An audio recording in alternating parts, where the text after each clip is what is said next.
శబ్దం వస్తుంది.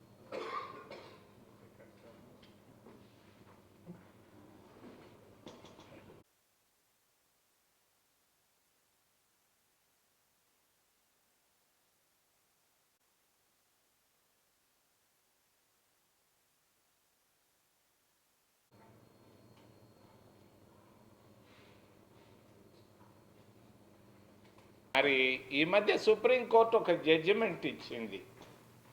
ఆ జడ్జిమెంటులో 7 సభ్యులు ఉన్నారు సుప్రీంకోర్టులో. మరి ఆ జడ్జిమెంట్ కానే కాదు. మరి నేను ఎన్నో జడ్జిమెంట్లు చదివాను. ఇంత పిచ్చి జడ్జిమెంటు మొట్టమొదటిసారి సుప్రీంకోర్టు నుంచి వచ్చింది. దాన్ని ఆధారంగా పెట్టుకొని ఆంధ్రప్రదేశ్ రాష్ట్రంలో మన చంద్రబాబు నాయుడు ఒక కమిషన్ వేశాడు, ఏకసభ్య కమిషన్.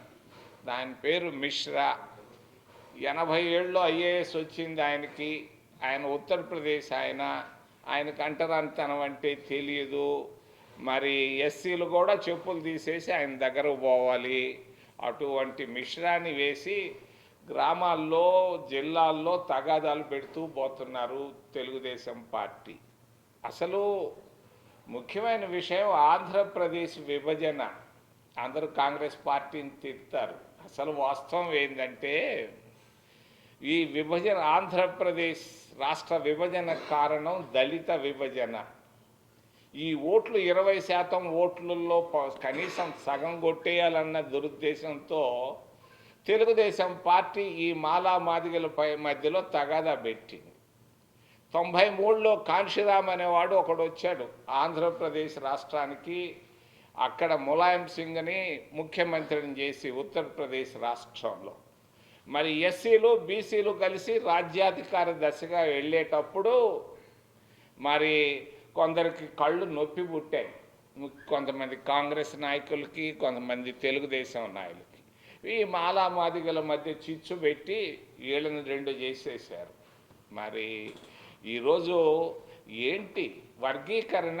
ఈ దేనికి?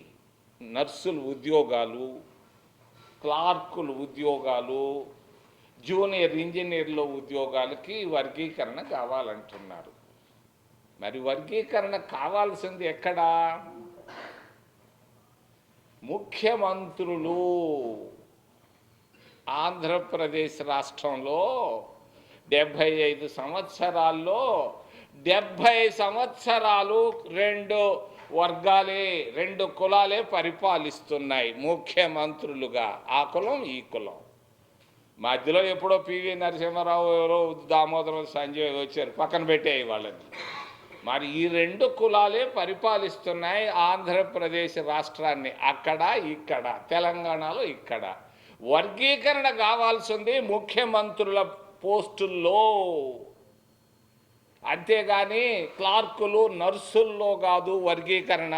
తెలంగాణలో కానీ ఇటు ఆంధ్రాలో కానీ 50% ఉన్నటువంటి ఓబీసీలు ఒక్కరోజు కూడా ముఖ్యమంత్రి కాలేకపోతున్నారు. పక్కనే స్టాలిన్ ఉన్నాడు, అటుపక్క సిద్ధరామయ్య ఉన్నాడు, అక్కడ ములాయం సింగ్ అయ్యాడు, లల్లు ప్రసాద్ అయ్యారు, అందరు అయ్యారు. ఎందుకు? ఆంధ్రప్రదేశ్ రాష్ట్రంలో 50% ఉన్నటువంటి ఓబీసీల్లో ఒక్కడు కూడా ముఖ్యమంత్రి కాలేకపోతున్నాడు. వర్గీకరణ కావాల్సింది ఇక్కడ, అంతేగాని నర్సులు, క్లార్కులు, జూనియర్ ఇంజనీర్ పోస్టుల్లో కాదు. మా వాళ్ళు అమాయకులు, చెప్పిన దానికి నమ్మేసి పాతాళ లోకానికి పోయేటట్టు చేస్తున్నారు కొంతమంది నాయకులు అటు ఇటు. నేను ఖండిస్తున్నాను. ఈ పేదవాళ్ళ జోలికి రావద్దు. ఈ మిశ్రా కమిషన్ని రద్దు చేయమని చంద్రబాబు నాయుడు నేను డిమాండ్ చేస్తున్నాను. ఎందుకయ్యా కావాల్సింది వర్గీకరణ? బ్యాంకుల్లో దేశ సంపద ఉంది, లక్షల కోట్లు. దేశ సంపద అంతా గుజరాత్ వాళ్ళకి, మార్వాడీలకి అప్పులు ఇస్తున్నారు, రుణాలు ఇస్తున్నారు. ఎవడైనా ఒక ఎస్సీకి కానీ, ఒక ఎస్టీకి కానీ, ఒక ఓబీసీకి కానీ లోన్లు ఇస్తున్నారా బ్యాంకుల్లో? ఎందుకు జాతీయం చేసింది ఇందిరాగాంధీ? దేశ సంపదను అందరూ పంచుకోవాలని. ఎక్కడ పోతుంది సంపద అంతా? గుజరాత్ మార్వాడీలకే పోతుంది కానీ, అదానీలకే పోతుంది కానీ, దేశ సంపదలో అందరూ భాగస్వాములు ఎక్కడవుతున్నారు? బ్యాంకుల్లో సంపదలో వర్గీకరణ కావాలి. ఈరోజు ఎస్సీ ఎస్టీలు ఉన్నారు, మరి 25% ఉన్నటువంటి ఎస్సీ ఎస్టీ ఓబీసీలు వీళ్ళందరికి కలిపి వస్తున్నటువంటి బ్యాంకు రుణాలు 1% కూడా రావటం లేదు. 1% కూడా రావటం లేదు. 90% మార్వాడీలు గుజరాతీలే పంచుకుంటున్నారు. ఇక్కడ కావాలి వర్గీకరణ. నర్సుల పోస్టుల్లో కాదు, జూనియర్ ఇంజనీర్ పోస్టుల్లో కాదు. ఎవరికి చెవులో పువ్వు పెడుతున్నారు మీరు? తప్పు ఇది, ఖండిస్తున్నాను. మరి జడ్జీలు మన సుప్రీంకోర్టులో ఇచ్చారు.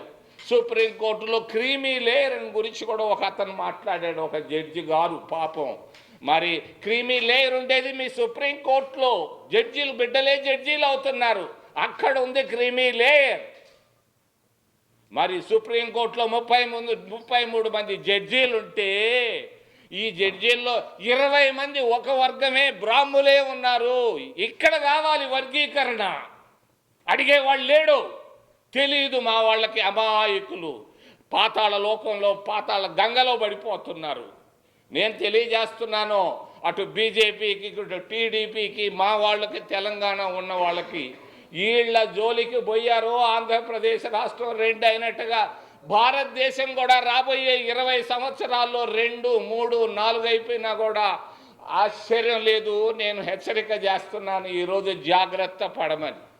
కొల్లేరులో అవినీతిమయంగా తయారైపోయింది. కొల్లేరు అందరూ ఆక్రమించుకుంటున్నారు. కొల్లేరు విస్తీర్ణం ఎంత? ఈరోజు ఉన్నది ఎంత? ఎక్కడో భూములు ఆక్రమిస్తే దానిపైన విచారణలు, కమిషన్లు వేస్తున్నారు. కొల్లేరు పైన కూడా విచారణ కమిషన్ వేయాలి, బాధ్యులని జైల్లో పెట్టాలి అని నేను తెలియజేస్తూ, కొల్లేరు విషయం జాగ్రత్త పడమని ముఖ్యమంత్రి వెంటనే దానిపైన కమిషన్ వేయాలి. ఆయన ఎవరు? డిప్యూటీ ముఖ్యమంత్రి గారు ఎక్కడికో పోయి మాట్లాడున్నాడు చిత్తూరు జిల్లాలో భూముల పైన. నువ్వు ఓ ఉప ముఖ్యమంత్రి పవన్ కళ్యాణ్ గారు కొల్లేరుకి రండి, జబ్బు ఏదో జ్వరంగా ఉందట, జ్వరం తగ్గిన తర్వాత, నయమైన తర్వాత ఈ నెలలో ఫిబ్రవరిలో ఒక్కసారి కొల్లేరుకి వచ్చి కొల్లేరులో ఆక్రమించుకున్నటువంటి ఆ భూములను కానీ, ఆ ప్రాంతాన్ని కానీ దానిపైన విచారణ వేసి దాంట్లో బాధ్యులైన వాళ్ళని జైల్లో పెట్టమని నేను డిమాండ్ చేస్తూ, పోలవరం పాలిటీషియన్లకు వరం. 40 సంవత్సరాల నాడు పునాది రాయి వేశాడు అంజయ్య, నాదెళ్ల భాస్కర్ రావులు కలిసి. ఇంకా జరుగుతానే ఉంది. ఇప్పటికీ 30,000 కోట్ల రూపాయలు పోలవరం ప్రాజెక్టు పైన ఖర్చు పెట్టారు. దీనివల్ల ఎవరు బాగుపడ్డారు? ముఖ్యమంత్రులు బాగుపడ్డారు, కాంట్రాక్టర్లు బాగుపడ్డారే కానీ ఆంధ్రప్రదేశ్ రాష్ట్ర ప్రజలు బాగుపడలేదు. నేను చంద్రబాబు నాయుడిని సూటిగా అడుగుతున్నా, నాకు భయం లేదు అని చెప్పాడు మొన్న. నీకు నిజంగా భయం లేకపోతే నేను ఇక్కడ చెప్తున్నా, నీకు దమ్ముంటే చెయ్యి పని. పోలవరం ప్రాజెక్టులో ఒక ముఖ్యమంత్రి, పేరు చెప్పను, 6,000 కోట్ల రూపాయలు సంపాదించాడని ఆంధ్రప్రదేశ్ రాష్ట్ర ప్రజలందరికీ తెలుసు. 1 రూపాయి కాదు, 1 కోటి కాదు, 100 కోట్లు అయితే కూడా పట్టించుకోను. ఒక ముఖ్యమంత్రి 6,000 కోట్ల రూపాయలు సంపాదించినట్టుగా, అక్రమంగా అవినీతితో సంపాదించినట్టుగా అందరూ తెలుసు అనుకుంటున్నారు. నేను భయస్తుని కాదు, భయం లేదు నాకు అన్నారు. మరి కాళేశ్వరం ప్రాజెక్టు మరి కేసీఆర్ వరంగా తయారైపోయింది. పోలవరం కూడా ముఖ్యమంత్రులకు వరంగా తయారైపోయింది. నేను నీతిపరుడిని, నిజాయితీపరుడిని అని చెప్పుకుంటున్నటువంటి మా చంద్రబాబు నాయుడిని నేను డిమాండ్ చేస్తున్నా, దీనిపైన కనీసం ఒక జ్యుడిషియల్ కమిషన్ వేయి. పినాకిని చంద్రమిశ్రా వచ్చి మరి చూస్తూ ఉన్నాడు కాళేశ్వరం పైన. అట్లాగే పోలవరం పైన కూడా ఒక జ్యుడిషియల్ కమిషన్ వేయి. ఈ ముఖ్యమంత్రులు ఏమైనా తీసుకున్నారా? ఎన్ని వేల కోట్లు తీసుకున్నారా? రాష్ట్ర ప్రజలకు తెలిసేటట్టు చేయవయా. ఇదే నువ్వు చేయాల్సింది.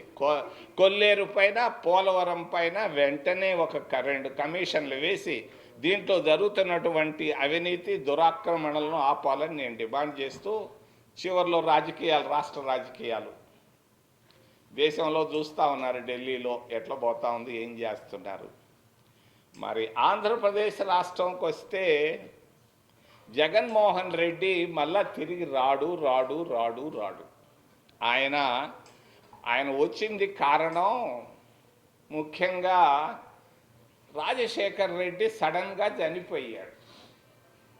ఆయన చనిపోయిన తర్వాత 2 పైన నెపం పెట్టారు ఆ కుటుంబ సభ్యులు.